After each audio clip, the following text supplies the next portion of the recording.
أعوذ بالله من الشيطان الرجيم.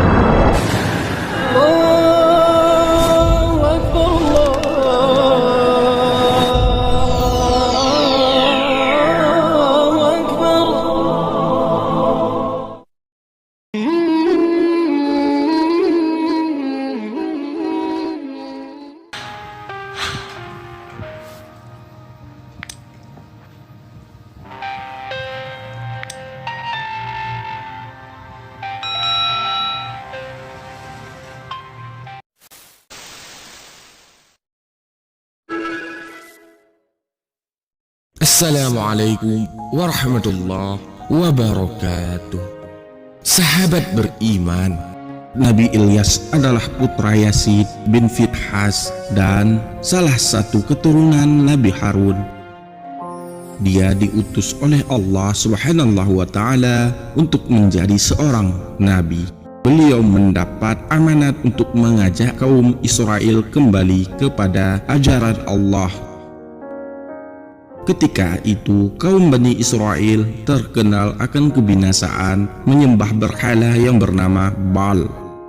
Berhala itu berada di tengah-tengah kota, sehingga kota tersebut dijuluki dengan kota Baal-Baq. Nabi Ilyas alaihi salam memulai misinya dengan berdakwah kepada kaum Bani Israel. Beliau selalu mengingatkan dan mengajak kaum Bani Israel untuk kembali kepada ajaran Allah. Ketika Nabi Ilyas melihat kenyataan bahwa kaumnya sedang menyembah berhala Baal, Nabi Ilyas berkata kepada kaumnya, "Mengapa kamu tidak bertakwa? Patutkah kamu menyembah Baal dan kamu tinggalkan sebaik-baik pencipta, yaitu Allah Tuhanmu dan Tuhan bapak-bapakmu yang terdahulu?"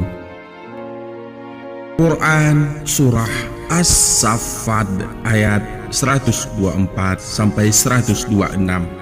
Mendengar ajakan dari Nabi Ilyas, kaum Bani Israel begitu marah dan berkata, "Hai Ilyas, berani sekali engkau meminta kepada kaum kami untuk meninggalkan Tuhan-Tuhan kami.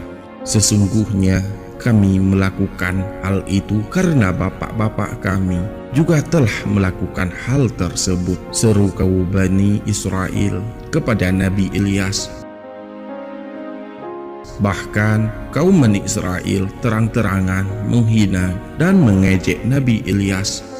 Walaupun begitu, Nabi Ilyas tetap sabar dan terus berdakwah kepada kaum Bani Israel.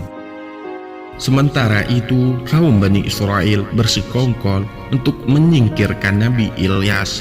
Mereka mengejar-ngejar dan mengusir Nabi Ilyas. Nabi Ilyas pun terpaksa berpindah dari satu tempat ke tempat lain untuk menghilangkan jejak agar terhindar dari kejahatan kaum Bani Israel. Dalam pelariannya tersebut, Nabi Ilyas sampai di sebuah rumah yang dihuni oleh keluarga yang baik hati. Sahabat beriman, untuk lebih jelasnya, mari kita simak ulasannya dengan menonton videonya hingga akhir. Tentunya hanya di channel Rumah Islami. Tapi sebelum lanjut, jangan lupa klik subscribe, like, dan lonceng notifikasi untuk mendukung channel ini agar terus menyiarkan syiar Islam.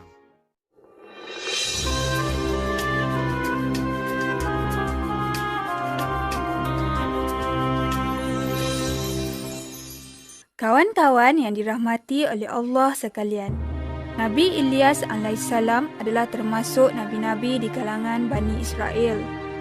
Firman Allah Subhanahu wa Ta'ala dalam surah Asy-Syafa'at ayat 123 hingga 132. Sesungguhnya Ilyas benar-benar termasuk seorang dari rasul-rasul. Nabi Ilyas alaihissalam diutuskan kepada ahli Ba'laba barat kota Damsyik. Kaum tersebut menyembah berhala yang mereka berikan nama sebagai Ba'lan ataupun Ba'al. Menurut buku Kisah Syul Anbiya, yakni kisah para rasul, mengatakan bahawa nama berhala itu diambil daripada nama seorang wanita yang bernama Ba'al.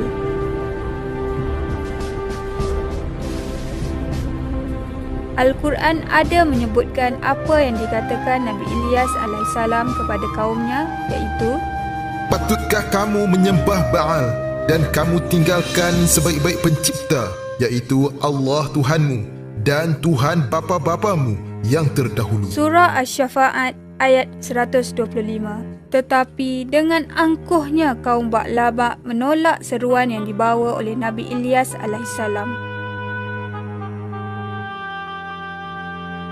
Hinggalah suatu ketika, setelah mereka menolak seruan Nabi Ilyas alaihissalam, baginda berdoa agar Allah menarik nikmat yang ada pada mereka. Kemudian Nabi Ilyas alaihissalam berdoa lagi agar Allah Subhanahu wa taala menurunkan bencana kemarau ke atas mereka. Selama 3 tahun mereka mengalami kemarau. Semua tanaman dan ternakan mereka musnah. Mereka juga hidup dalam kelaparan. Ancaman kelaparan telah menyebabkan mereka semua berjumpa dengan Nabi Ilyas alaihissalam. Mereka menyatakan kesedaran dan beriman kepada Allah Subhanahu wa taala.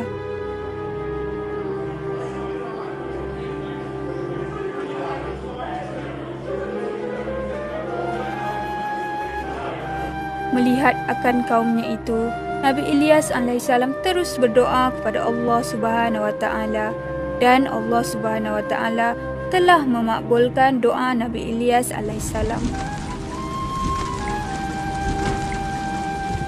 Maka turunlah hujan yang lebat sebagai rahmat daripada Allah kepada mereka.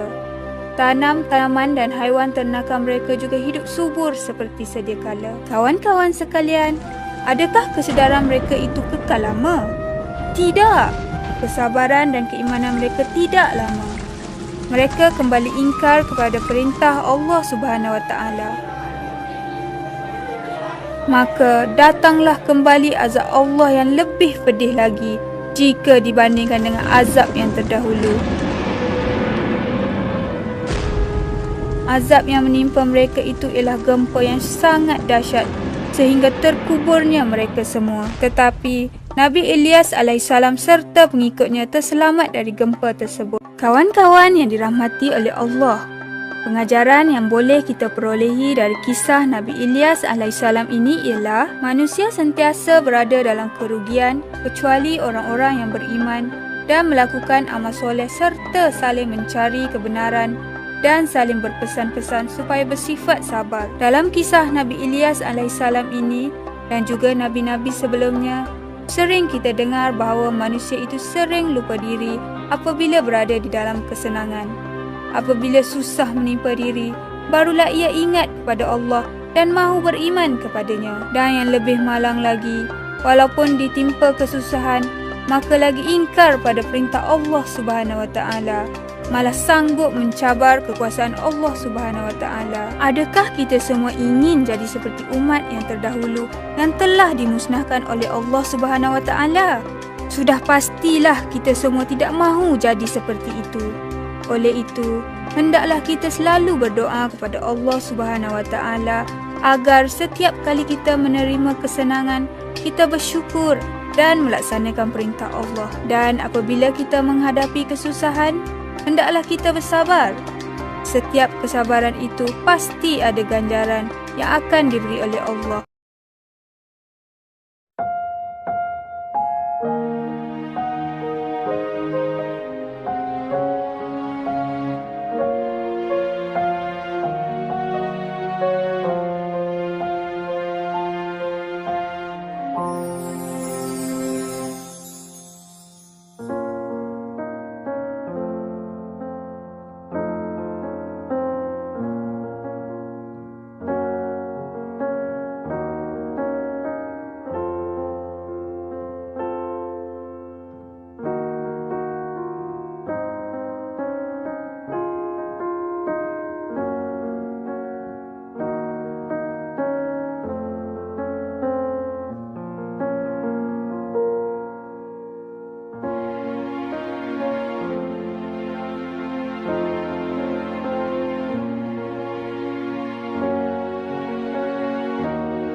Sahabat beriman, terima kasih sudah menonton.